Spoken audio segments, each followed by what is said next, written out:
ITV America CEO David George has lifted the lid on his company's recently streamlined strategy, discussing how the production group is keeping Netflix Queer Eye fresh, working with CBS to make Love Island a hit in the U.S.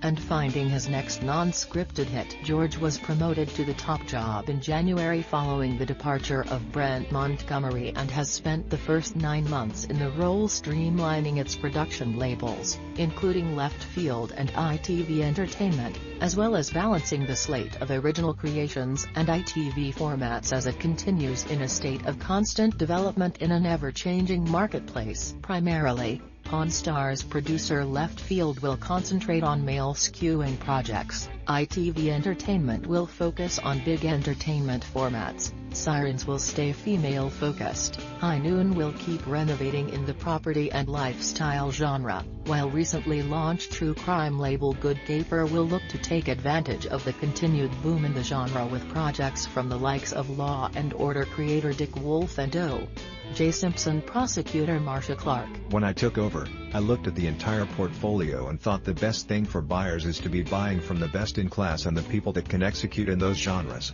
The labels should be focusing on the things that the market wants to be buying from them. It's not rocket science. We streamlined the labels to be focused on specific genres. I think we're very bullish on the strategy because in an uncertain market, the buyers want certainty. Good Caper is coming out of the gate pretty strong. They've got a number of shows with Dick Wolf and we're excited about the future for them. There's something that was pitched to Netflix last week that looks very good, George added. The company is currently in production for Season 3 of Netflix breakout reality makeover format Queer Eye, which is produced in association with Scout Productions and stars the likes of Jonathan Van Ness and Tan France. The show won 3 Emmys earlier this year, which George said was a validation of the work the team did to freshen up the format. We were nervous when we took the format on because it was such a legendary show and we didn't want to be the ones that messed it up, he said. It's also great for the industry because there was some question whether non-scripted would work on these OTT platforms, so we need that door open. Former MTV exec George said it's been interesting to watch the talent become known commodities and admitted that there were challenges going into a third season. The interesting thing about producing shows for Netflix, they've never ordered high volume, so for us we have to find fresh locations with a different feel and interact with different kinds of people. The gang traveled to Yas in Australia for one episode, largely for the name, and George revealed that it was discussing some international locations as the show has gone global. You were seeing reaction from Germany, the UK and Australia. It was fascinating. ITV America is now looking at whether it can take what it's learned from Queer Eye into other shows, and George says it's not necessarily looking to launch more makeover titles. The interesting thing about Queer Eye, when it was first launched on Bravo it was primarily a makeover show, but this show now is about transformation and there is a whole kind of political element to it, taking the Fab Five into red state America, where the values are very different. It's very socially relevant. There's a lot of difference between blue and red states right now, and we felt like that if this show could do one thing, those kinds of people could find common ground. It's not just a makeover show. There's 1,000 makeover shows. The secret sauce of the show is the fact that it brings different worlds together to find common ground. So when we talk about developing new stuff, we talk about how we take that and apply it to other things, because that's what this country is craving right now. A lot of unscripted television is very dividing and dramatic with lots of arguing and bickering. Everyone loves a train wreck, but sometimes it's nice to watch people hug and cry together, he added.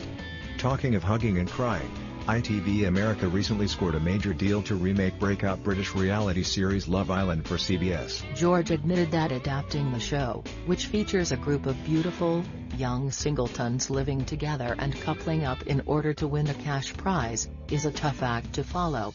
However, he said that while his team won't necessarily have the luxury of letting it grow over 4 seasons as ITV2 did, the cat is out of the bag and CBS loves the UK version.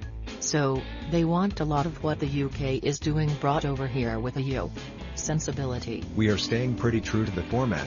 Those are the initial discussions we have had, and it will be easier for us because we're not looking at very dramatic changes to what's already gone on. In the UK, the show aired 6 nights a week on ITV's Youth Skewing network, and while it won't do that on broadcast network CBS, George revealed that it would likely air at least a couple times a week and is in discussions on the schedule right now. He pointed to the fact that CBS airs reality series Big Brother as a help in this. The show will likely draw a younger audience to the Tiffany network. CBS is obviously a mature network and Love Island skews particularly young, but that's also one of the big drivers as to why they wanted it. If promoted properly, it will attract a new audience to CBS. They see this as a big play for the future. ITV Entertainment is also waiting to see if its Diddy-fronted talent competition The Four will return for a 3rd season on Fox.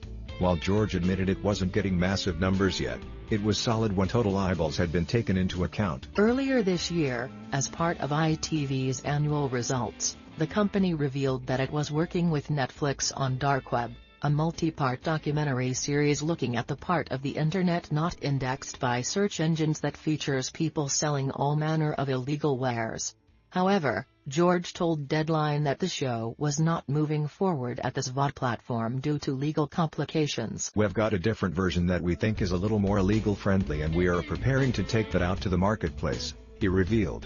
The challenges of balancing the broadcast networks with the emerging platforms, Netflix, Amazon, Apple and Facebook, has thrown a monkey wrench into the entire system, he said. This has led to the proliferation of reboots and remakes and new takes on existing formats, such as 4 Weddings for TLC. You're in constant development. Networks want fresh takes on existing shows and new methodology even on shows that are 10 or 12 seasons old.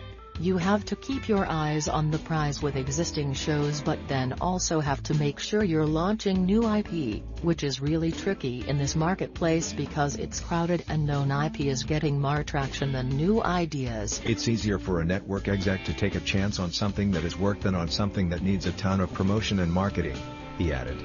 There's also huge consolidation in the industry, and George said most of his day is taken up navigating this big-ticket change.